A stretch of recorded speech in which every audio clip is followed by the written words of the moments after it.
So have you been to Disneyland before? And do you find that you kind of tend to do the same things every time you go? There are so many things to do in Disneyland. You couldn't possibly do them all in one trip, but a lot of people fall into that rut of always going back to the same things.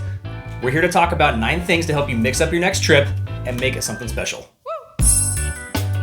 And stick around at the end of this video to find out who won this month's giveaway. How's it going, guys? My name's Jacob. And I'm Brian. I don't know about you, but it seems like sometimes when I go to Disneyland, I tend to do the same things. I've gone a few times now, so just going into the parks, it kind of get into a routine of doing the same things just because you're so familiar with it. Well, we're gonna tell you like the opposite of that. And even if you've never been to Disneyland before, these tips can actually help you experience the park in a way that not a lot of other people have the chance to. So make sure you pay attention, stick around to the end, because some of these actually might surprise you.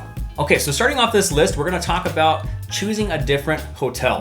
And a lot of people have their favorite hotel that they always go to, but I'm just gonna challenge you next time you take your trip to Disneyland, pick a hotel that you haven't stayed at and try to find something with a fun theme, okay? Now, not necessarily can everybody afford to go to the Disneyland Resort Hotel or the Grand Californian. Those are awesome and they have great theming, but there's some really cool hotels that have cool theming that are not Disney owned.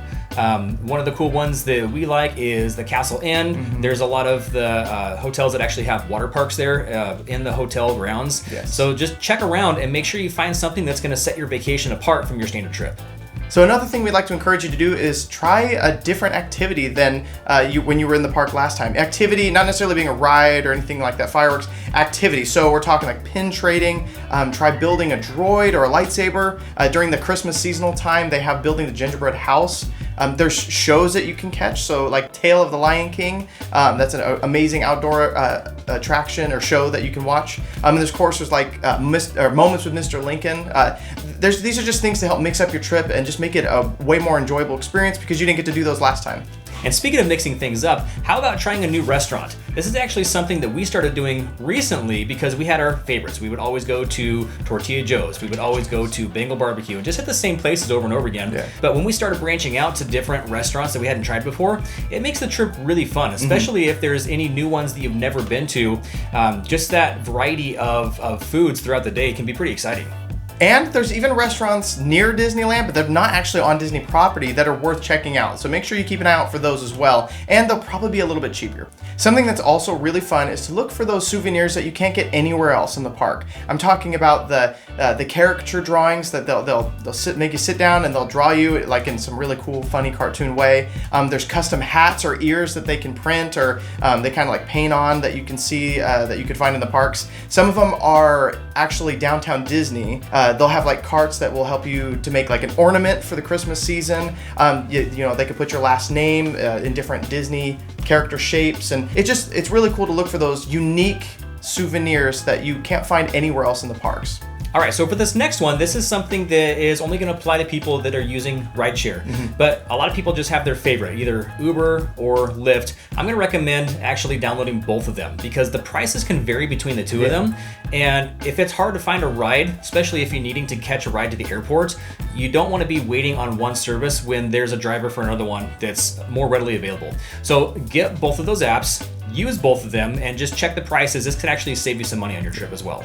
And to tack on, as a bonus to the last one, let's talk about getting food delivered to your hotel room. Now this is great for your travel days. So the days that you're not necessarily in the park or the days where you are just exhausted and you don't want to have to wait in line for food at the parks when you get back to the hotel. Uber Eats, DoorDash, things like that are incredible. Just get to your hotel and order that on the way back and you're gonna have that meal ready to go without having to worry about waiting in line and being exhausted while you're in the parks. And here's one that's important, whether or not you've been to the parks, is research what is new.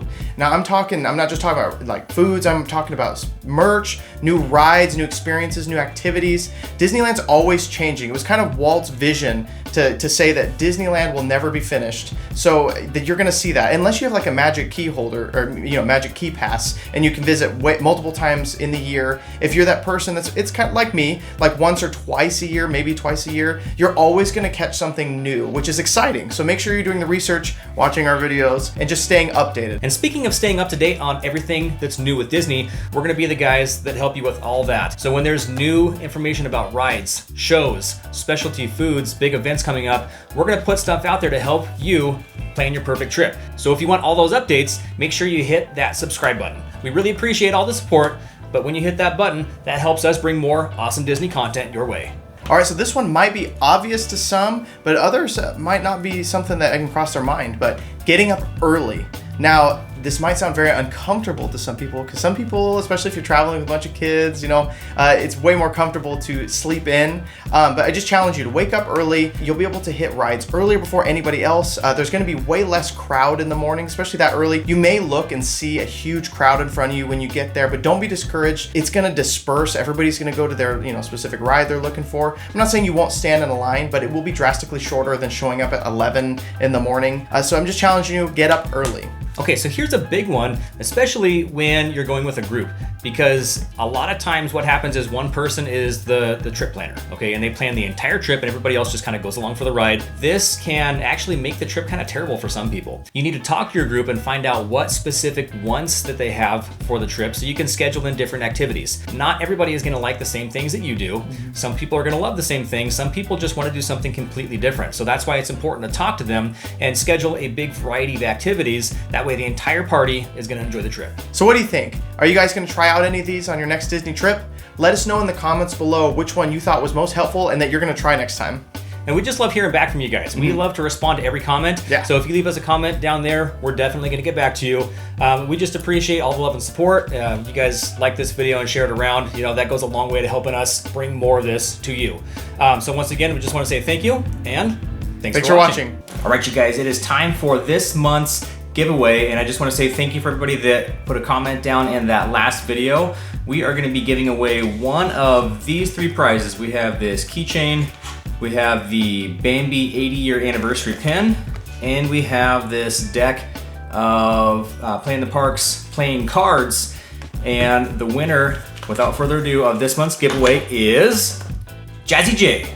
Congratulations, Jazzy J, on winning this month's giveaway. Send us an email to rtdadventures@gmail.com and we'll be in contact with you about which prize that you would like us to send to you. So once again, congratulations. For anybody else that would like to be part of future giveaways, just make sure that you are a subscriber to the channel. We're gonna be doing one of these every month, and we actually have a big giveaway planned coming up here once we hit 1,000 subscribers. There's a few other things we're gonna be giving away. We got this, we got more pins we're giving away. We've got, where is it here? Got this awesome Tiki Room cup. I know it's still kind of wrapped up here, but we're gonna be giving away more prizes like this, and we're gonna be giving away a good selection of those once we hit 1,000 subscribers. So if you guys help us out with that, we really appreciate that. It helps us a lot with being able to bring more Disney content to you. But once again, congratulations to Jazzy J, and thanks for watching, you guys. Have a great week.